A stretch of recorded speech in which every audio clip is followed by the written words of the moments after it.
You're watching TVC Breakfast.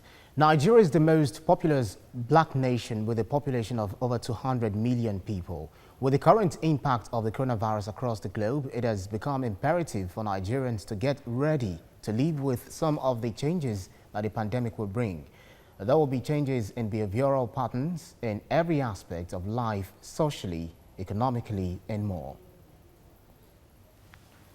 So joining me now is a social development advocate, Gbola Oba. Thank you so much for joining us. The coronavirus pandemic has changed the way we live, the way we interact, the way we play, and the way we even work. What impact would you say this also has on the well-being, economic well-being, social well-being of Nigerians and the world at large? Oh, enormous, enormous. A number of things have changed dramatically, and a number of things will change dramatically. Let's look at it from three perspectives: life, livelihood, and lifestyle. Life, as we speak now, the virus has registered in the psyche of an average human being anywhere in the world like a mugger. So people are generally paranoid of how they could be infected. And that has not only been that has not only been inflicted in the psyche of individuals, but even as societies. People are now even paranoid to go to hospitals when they have mundane ailments to go and get attention because they don't want to be labeled or stigmatized as having the virus. That is in the area of life. And as we speak, also in the area of life, there are major disruptions to massive vaccination programs done for children across many parts of the world, and indeed court or medical measures against diseases like polio and tuberculosis. That's in the area of life. In the area of livelihood, look, in the past, I would ordinarily have been invited into your live studio. Now you are interviewing me by Skype.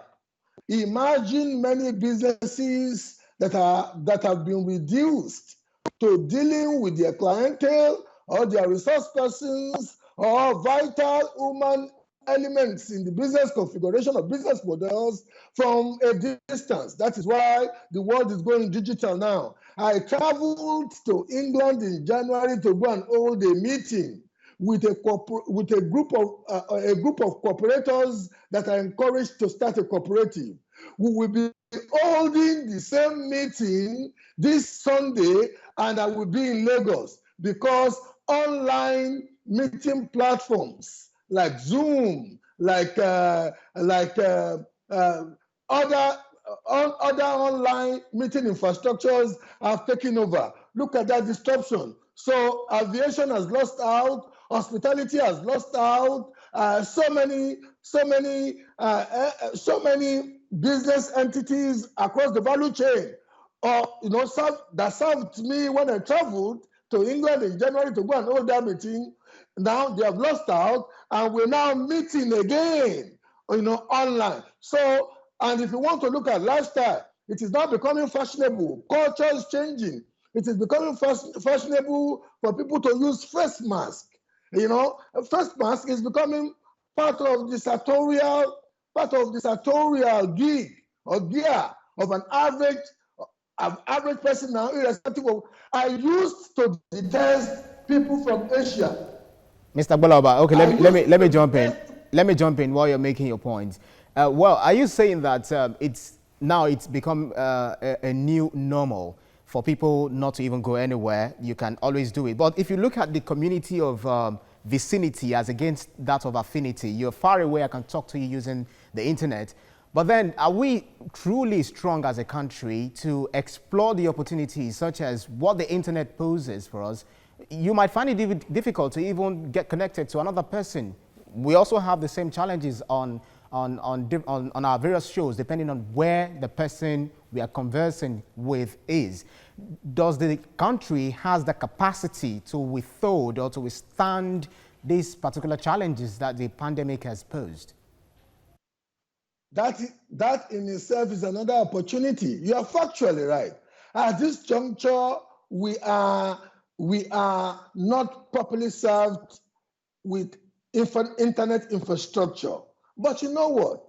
That in itself presents an opportunity for a group of entrepreneurs, because until the virus is extirpated from human life, or there is an effective vaccine found for the virus, people will naturally want to reduce the level of human contacts. It's inevitable. And in so much as that is inevitable, online infrastructure such as this, ironically, I live less than 5 minutes. If I were to be walking, to be taking a stroll, this living room is literally less than 5 minutes to your studio.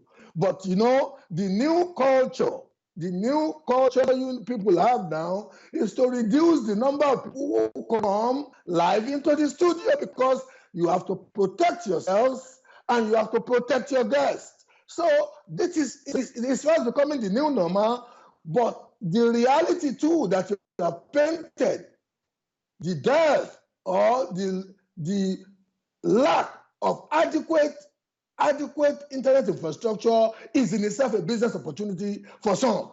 That is why, as we speak, Zoom's stock rating in America, the capital market rating of Zoom, has gone far higher than the cumulative ratings of all American aviation companies.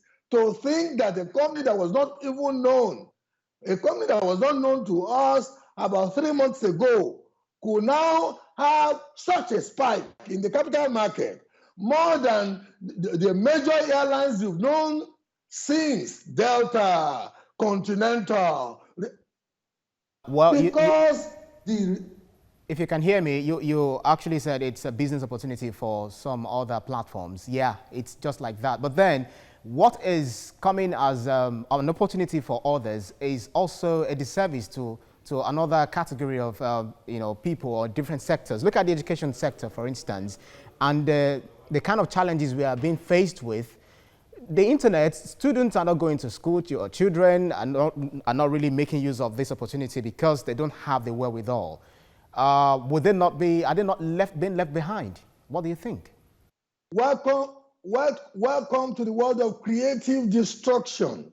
You see, it's just that we have governments in this part of the world that are not quite savvy, governments that are not nimble enough to catch up with the technological advantages that are out there to govern a state. Let me give you a typical example.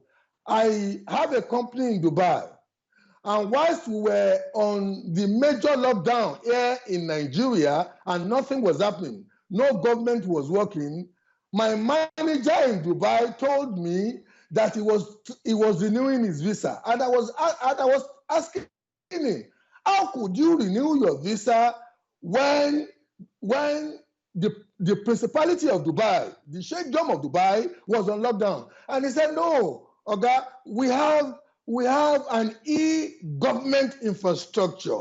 So there were some activities, administrative activities, that the government could still countenance because they have an infrastructure that could make users or people who need the permission of government to engage with the government. Lagos State is the most quote unquote, the most savvy of all governments in Nigeria. I don't see Lagos State having that infrastructure. And that should speak to those who are in government in Lagos State, because these guys have the best of exposure.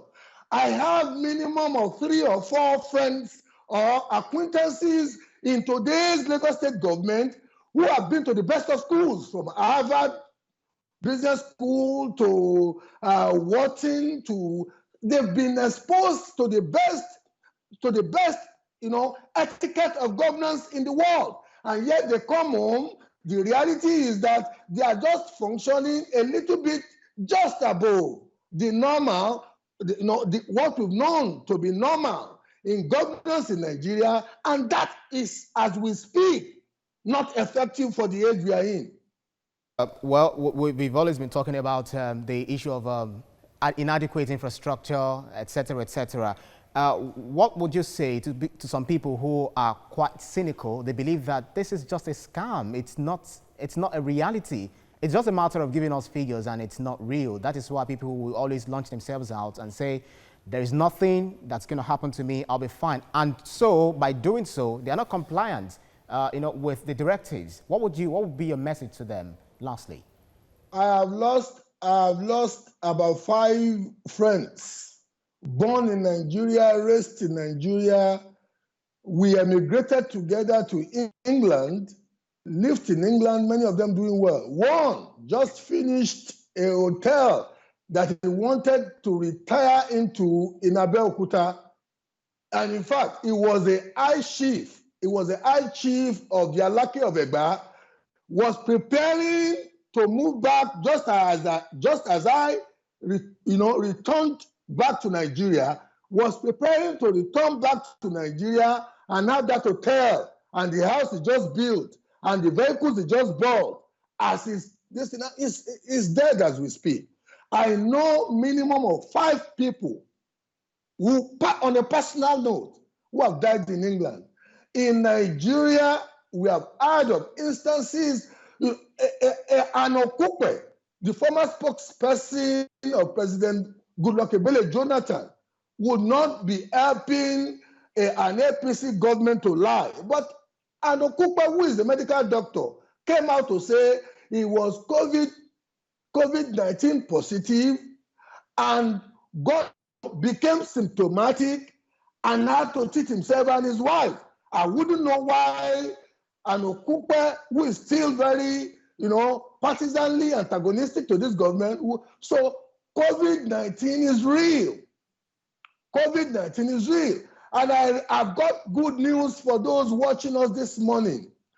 As from the examples we've seen in Taiwan that did not close a school, that did not lock down a society, to the examples we've seen in South Korea, to the examples we've seen in New Zealand, to the examples we've seen in Greece, to the examples we've seen in societies that have managed COVID-19 well, the ultimate and most potent solution as at this juncture, or palliative solution as at this juncture to COVID-19 is you taking responsibility. Be conscious that an invisible and virulent virus is out there. All right. Use all Mr. Gbola Oba. preventive measures like face mask and wash. Right. Thank you very kindly. It's really very heart-rending to hear of those who are dying as a result of this coronavirus pandemic. Social development advocate Gbola Oba, thank you so much. You're watching TVC Breakfast. Nigeria is the most populous black nation with a population of over 200 million people. With the current impact of the coronavirus across the globe, it has become imperative for Nigerians to get ready to live with some of the changes that the pandemic will bring. There will be changes in the behavioral patterns in every aspect of life, socially, economically, and more. Joining me now is social development advocate Gbola Oba. Good morning. Thank you for joining us on TVC Breakfast. Thank you for the opportunity. Would you say that the changes that the pandemic has brought across the globe and even Nigeria has come to stay? Because some believe this is just a matter of time. Until there's an effective vaccine found for the virus, until there's a potent therapeutic or curative remedy found for the virus, we are in the age of the new normal. My sister, human beings will try as best as possible to reduce their contacts with each other because we are unfortunately vectors for infectation of the disease. So I'm sitting here now thinking, this is a studio that is less than 5 minutes stroll from me, and yet we are doing this by Skype.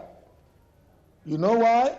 Because in wanting to preserve the lives of those who work in your establishment, and in preserving my own life too, we have to reduce the level of physical contact. Ordinarily, the quality of your production would have been far better if it were to be in the studio. So, and that cuts across all areas of life. Look, we are a people given to parties. Now, what's the reality? The reality is that physical parties have been nil. We have just reduced ourselves to inventing or creatively doing e-parties, online parties on Zoom, and that. So I'm sitting there thinking, until there's an effective vaccine against the virus or a very potent therapeutic or curative remedy against the virus, we are in the age of the new normal. But a lot of Nigerians, let's bring it down to Lagosians, are finding it hard to adjust to this, because even when the government brought about the directive of stay at home, social distancing, because of our communal nature, a lot of persons found it difficult to accept. Is adaptation a skill that can be learned? It's not peculiar to Lagos, actually. It's a universal phenomenon. Virtually all over the world, we have protestations across major cities of America, although we know that there's a political element behind it. Protestations against governors who have refused to open their states because they are heeding the advice and counsels of scientific experts. It's not peculiar to Lagos. And let me be very, very candid with you. It's unfortunate, but one of the reasons why the highest number of victims of COVID-19 in places like the United Kingdom, in places like the United States of America, one of the reasons why the Black community has been the highest victim of COVID-19 is because of our tactile, the tactile nature of our culture, and the peculiar frontline jobs that many of our people in the diaspora do. You know, people are either nurses, janitors, security operatives. So we've lost so many people. But apart from those existential facts, there is also the fact that we have a communal, like you rightly used the word, we have a very potently communal lifestyle that is in fact more tactile. We are touchy-feely people, and that has led to the unfortunate demise of a lot of our people in the diaspora. Thank God that the grace of God is keeping the fort for us in Nigeria, because as we speak, I don't see any effective measure in the area of testing by all strata, all tiers of government. All right. And in fighting COVID-19, without an effective testing, every other thing is child's play. All right. Obviously, this has also thrown up the fact that there is the need for us to have some level of digital transformation as a country, because everything seems to be going digital now. How do we, or where do we begin if we are to explore that? Once the entrepreneurial class perceives an opportunity such as what COVID-19 is presenting, to be honest with you, they'll fill the gap. I'm very confident of that. In so much as we're not depending on government institutions or governments, say state or federal, to fill that gap, this is a gap that can be filled. You must remember that as we speak, the telecommunications revolution that has allowed us to be able to enjoy what we are enjoying now, this session, is as a result of the intervention of the private sector. You know, the government used to have a very moribund telecommunication system, but when it was privatized, you know, the telecoms, the mobile telephony telecoms company filled the gap. In the backdrop of the reality of what COVID-19 is presenting now, you know, the private sector will fill the gap. And it's not peculiar to Nigeria. 3 months ago, a company that we did not know of, Zoom, now has a spike in the American capital market that is higher than cumulatively all the aviation companies. Gbola Oba, we have to leave the conversation here now. There's so much to talk about on this. Thank you so much for speaking with us.